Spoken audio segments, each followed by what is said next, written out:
अरशद शरीफ के ऊपर होशरुबा किस्म के इंकशाफात हो रहे हैं कि कीनिया पुलिस का मौक़िफ़ झूठा साबित हो गया कि अरशद शरीफ के ऊपर बहुत ज़्यादा टॉर्चर हुआ, जिस्म के ऊपर कीलें ठोकने के भी निशान हैं। मुर्तज़ा अली शाह जो है स्पेशल कीनिया भी गए। 9 गोलियों में से 6 गोलियां अरशद शरीफ को लगी हैं। केयरफुली प्लान जो असैसिनेशन प्लॉट था उसके तहत अरशद शरीफ को कत्ल किया गया। टॉर्चर हुआ था, उसके साथ इतनी ज्यादती हुई थी, ये क्यों छुपाया जा रहा है? मेरे पास एविडेंस है कि जिससे मैंने खुद देखी है। पोस्टमार्टम भी गलत किया, जानबूझकर गलत किया। सच, मेरा नाम मुबश्शिर लुकमान है।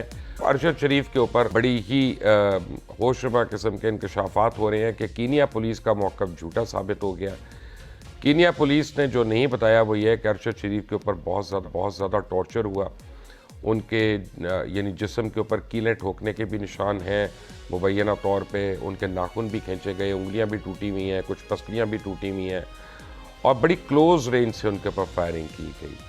लेकिन इसके ऊपर मैं तफसील से बात करूंगा क्योंकि मुझे एक स्पेशल सहाफ़ी इसके लिए ज्वाइन कर रहे हैं जिन्होंने अरशद शरीफ को और उनके केस को मुबैना तौर पर कीनिया के अंदर जाके फॉलो किया और उनकी बड़ी फाइंडिंग्स है इसके ऊपर। जनाब मुर्तज़ा अली शाह ने। मुर्तज़ा, अस्सलाम वालेकुम। मुर्तज़ा, मैं नाजरीन को पहले बता दूं, नाजरीन मुर्तज़ा अली शाह जो है स्पेशल कीनिया भी गए और उस फार्म पे भी गए, उस फायरिंग रेंज पे भी गए जहां अरशद शरीफ ने अपने आखिरी औकात, आखिरी घंटे गुजारे। उन लोगों को भी मिले, उन नौकरों को भी मिले जिन्होंने अरशद शरीफ की खातिर मदारात की। और मुर्तज़ा अली शाह की बड़ी फाइंडिंग्स हैं कीनिया के अंदर, वो क्या हैं? मुर्तज़ा, आप खुद बताएँ जी सारों को।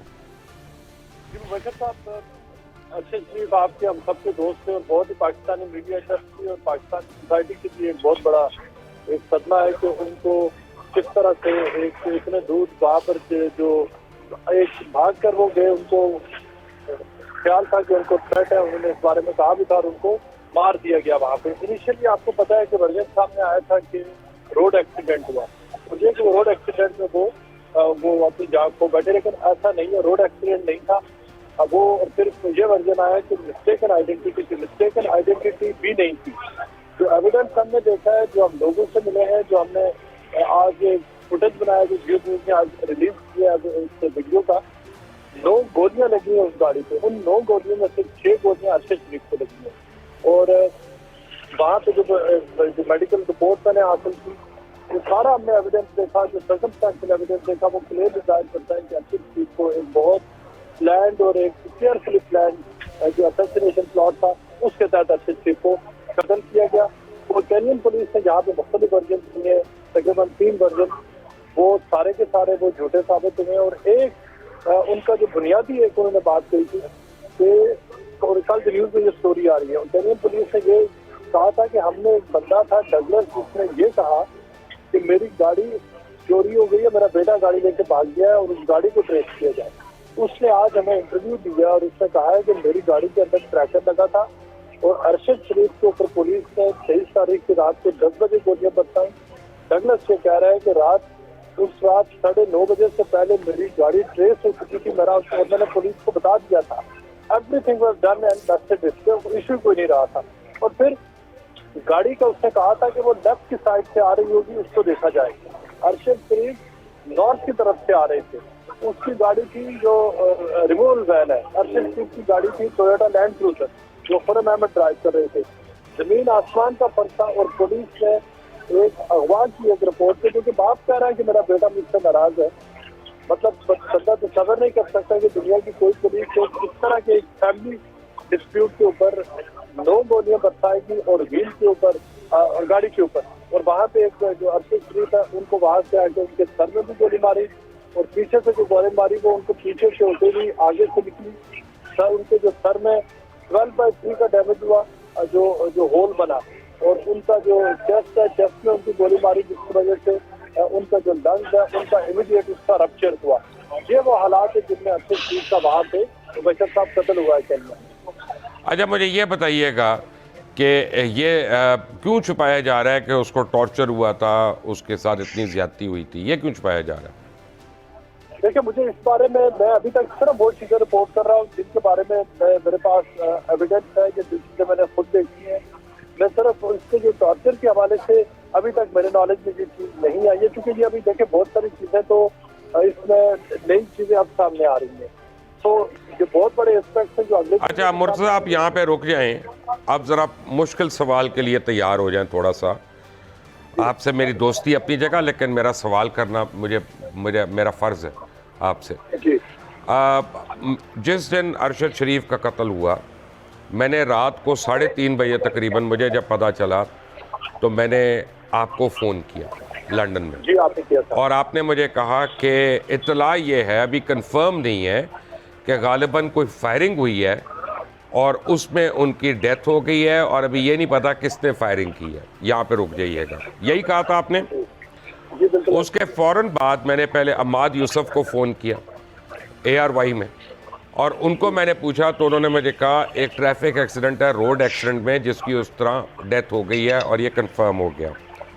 तो मैंने अम्माद को पूछा जो ARY के रूए रवा हैं, मैंने कहा अम्माद आपको किस तरह ये पता चला सारा, कोई कॉरस्पॉन्डेंट तो नहीं है वहाँ पे ARY का? उनका नहीं, हमें फैमिली ने बताया। तो मैंने कहा क्या फैमिली साथ है उनके? तो उनमें से तो कोई हर्ट नहीं हुआ। तो उनका ये मुझे नहीं पता, लेकिन फैमिली ने मुझे बताया और कंफर्म किया, हमने वही खबर चलाई है। जी। अगले दिन मेरी काशिफ अब्बासी से बात हुई। काशिफ अब्बासी ने मुझे पहले ये कहा, और काशिफ का आपको पता है मेरा क्या ताल्लुक़ है, तो काशिफ ने मुझे ये बताया कि जब ये इतला आई तो मुझे कहा गया मैनेजमेंट की जानिब से कि तुम पहले फैमिली को जाके बता दो ताकि उनको मीडिया की तरफ से ना पता चले और वो उनके लिए तकलीफ दे होगा। मैं ऑन रिकॉर्ड तीनों बातें बता रहा हूँ, मुर्तज़ा अली शाह की भी, अम्माद यूसुफ की भी, काशिफ अब्बासी की भी। आप मुझे बताएं कि वो जो कवर अप था कि फैमिली ने बताया ट्रैफिक एक्सीडेंट वगैरह, उसकी क्या वजह हो सकती है? मैं आपको इसके बिल्कुल इसकी लॉजिकल मैं आपको एक्सप्लेनेशन देता हूँ, क्योंकि देखें वो सारा कुछ कोई इमेजिन नहीं कर सकता था कि ऐसा होगा। मैं अगर अम्माद यूसुफ की जगह मैं होता, मैं आपको अगर इस सिचुएशन में बता रहा, देखो उन किसी को नहीं पता था। ये रिपोर्ट एक्चुअली केनिया से पहली रिपोर्ट यही गई। उन्होंने जो बात की है, मेरा ख्याल है उन्होंने वही बात की है जो उस वक्त सबने की है। और वो ये जब मैं आपको बता रहा हूँ वो बात आई कहाँ से, जिस पुलिस ऑफिसर ने वो रिपोर्ट लिखी है, तो पहली रिपोर्ट के लिए उससे भी मिला हूँ। उनको जो इंसिडेंट रिपोर्ट ये मिली थी कि ट्रैफिक मगादी और सिंथेरियम रोड का जो जंक्शन है वहाँ पे ट्रैफिक एक्सीडेंट हुआ है, और ट्रैफिक एक्सीडेंट में वहाँ पे, अच्छा ये पहले मेरी बात थी, वो पहले जो वर्जन है वो खुरम अहमद की तरफ से गया है फैमिली को या किसी को भी पाकिस्तान में भी रोड एक्सीडेंट हो गया, खुरम अहमद ड्राइवर थे। अब पुलिस ने उसके, अच्छा ये सबसे पहली खबर थी कि रोड एक्सीडेंट हो गया। उसके बाद थोड़ी देर के बाद जब पुलिस को प्रेशर पड़ा, उनको तो अंदाजा फिर हुआ कि ये कितना बड़ा बंदा जहाँ पे उसके वो कत्ल हो गया। उसके बाद तकरीबन 6 घंटे के बाद पुलिस ने स्टेटमेंट दी जिसमें उन्होंने कहा कि मिस्टेकन आइडेंटिटी है। तो पहली जो रिपोर्टिंग हुई है वो खुरम अहमद ने की है, क्योंकि खुरम अहमद को इत्तला मिली है। जो हमारे ड्राई है उनका ये कहना है कि उन्होंने जो कराची की जो है तारक बस्ती उनको बताया कि इस तरह से ये हो गया है, और तारक बस्ती के कहने पे ही उन्होंने वो अरेंज कराया था उनका स्पॉन्सरशिप। लिहाजा ये तो बिल्कुल इनिशियल रिपोर्ट थी। आई एम श्योर कि उन्होंने उसी बेस पे कहा कि उन्होंने ठीक है, मैंने मान लिया, लेकिन फिर हमें एक और वर्जन आया कि जी यूके में थे, पता चला बाद में यूके में नहीं थे। फिर ये पता चला दुबई से उनको भगाया गया, पता चला भगाया नहीं गया, उन्होंने तो पाकिस्तान से अप्लाई किया था कीनिया के वीज़ा के लिए। तो यूके वाली बात मैंने कही थी ट्विटर पे, और मैं आपको उसकी भी वजह बताऊं कि अरशद की जो मेरी बातचीत हुई फोन पे, उन्होंने मुझे यूके सिम से मुझे कॉल किया था। 2 दफा हमारी 4 तारीख को और 5 तारीख को बात हुई, यूके सिम थी। मैंने उनसे कहा कि अगर आप यूके में हैं तो लेट्स मीट अप। तो कोट अनकोट उन्होंने कहा कि I am just outside of London, तो मैं जल्दी आता हूँ और मैं आके मिलूंगा आपसे। उन्होंने कहा मैं आपसे और अगर से मिलूंगा। ये मेरी उनसे बात हुई। उन्होंने और भी सुना कुछ लोगों को कहा कि मैं एसेक्स में हूँ, ये क्या वजह है? वो स्मोक स्क्रीन क्यों क्रिएट कर रहे थे? देखिए शायद इसलिए कि किसी को उनकी लोकेशन ना पता चले कि वो कहाँ पे हैं, और उनकी स्ट्रगल भी यही थी कि मैं एनोनिमिटी में रहूँ जहाँ पर भी। अच्छा, मैं आपको पहले ये बता रहा था कि पुलिस ने फिर ये कहा कि मिस्टेकन आइडेंटिटी है। उस जो पुलिस की जो प्रेसिडेंट थी वो पुलिस ऑफिसर से मिला जिसने वो लिखी थी, वो फुल ऑफ ब्लू फोर्स थी। और अगले दिन फिर उन्होंने कहा कि नहीं, वो मिस्टेकन आइडेंटिटी नहीं थी, बल्कि अरशद की गाड़ी से हमारे ऊपर फायर हुआ और हमने उसको रिटेलिएट किया, जिसकी वजह से अरशद की हलाकत हुई। और फिर उन्होंने जो डगलस का कहा कि उसने हमें रिपोर्ट किया था कि उसका बेटा गाड़ी लेके अगवा करके ले गया है और हम ढूंढ रहे थे। आज डगलस ने मुझे इंटरव्यू दिया और उसने कहा कि पुलिस ने सारा झूठ बोला बाय द टाइम उन्होंने अरशद की किलिंग की, उससे 30-40 मिनट पहले मुझे गाड़ी भी मिल गई थी, मैंने पुलिस को बता भी दिया था और मेरा मामला तो रिजॉल्व हो चुका था। लिहाजा इसमें आगे जो चीजें डेवलप हुई है, एक बात क्लियर है कि मुख्तलिफ लोगों को मुख्तलिफ चीजें बताई गई। इस हकीकत से अब कोई इनकार नहीं कर सकता कि ह्यूज कवर अप है, एक क्राइम हुआ है और वो क्राइम राइट। अब मुझे मुर्तज़ा जल्दी ये बताएं कि वकार का और खुर्रम का यानी इसमें क्या रोल लगता है आपको? देखिए, मैं तो इस हद तक अपने आप को रिस्ट्रिक्ट करूंगा, जो मेरी प्रोफेशनल ट्रेनिंग है, कि अगर इस मामले में बहुत सारे सवालों के जवाब सिर्फ खुर्रम के पास है और वकार के पास है, क्योंकि अरशद उन्हीं के पास रह रहे थे, उनकी मूवमेंट, उनकी डे एंड नाइट की जो उनकी जो भी एक्टिविटीज थी, 24 आवर्स की जो एक्टिविटीज थी, उसका अगर किसी को पता था तो वो खुर्रम और वकार को पता था। उन्हीं के फ्लैट में रह रहे थे, उन्होंने स्पॉन्सर किया था, उन्होंने जो नैरोबी का एयरपोर्ट है वहाँ उनको रिसीव किया, उनकी lodging, stay, facilitation, everything was their responsibility, they had taken it upon themselves. मैं अगर तो इस पूरे के वहाँ वो उनको शूटिंग रेंज पे ले गए, क्या हुआ, ये सारे सवालात वो हैं जिससे इन्वेस्टिगेटर भी जानना चाह रहे हैं, फैमिली भी जानना चाह रही है, आप और मैं भी जानना चाह रहे हैं, और इसके जवाब सिर्फ खुर्रम और वकार के पास है। तो अब आपकी बात से मुझे जो लग रहा है मुर्तज़ा कि कीनियन पुलिस तो पुलिस है ही है बुरी, जो उनकी फोरेंसिक डिपार्टमेंट है उसने पोस्टमार्टम भी गलत किया, जानबूझकर गलत किया।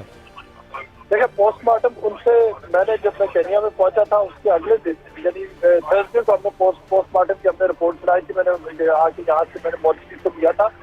उसमें तो क्लियरली लिखा हुआ है कि अरशद शरीफ को, आपको याद है जब तक हमने वो खबर नहीं दी जियो पे, उससे पहले सिर्फ ये बात सामने आ रही थी कि अरशद को एक गोली लगी है, एक्चुअली अरशद की दो गोलियां लगी, और जो दूसरी गोली है उसने उसका जो लंग है उसको रप्चर किया। तो पहली गोली है उसने अरशद को 12/3 का वहाँ पे इंजरी क्रिएट की हेड में, और फिर ये कि फायर आर्म से हाई वेलोसिटी से लगे, और फिर हमने बाद वीडियो ऐसी ऑब्टेन की है जो क्लियर जाहिर करती है कि अरशद को क्लोज रेंज से मारा गया।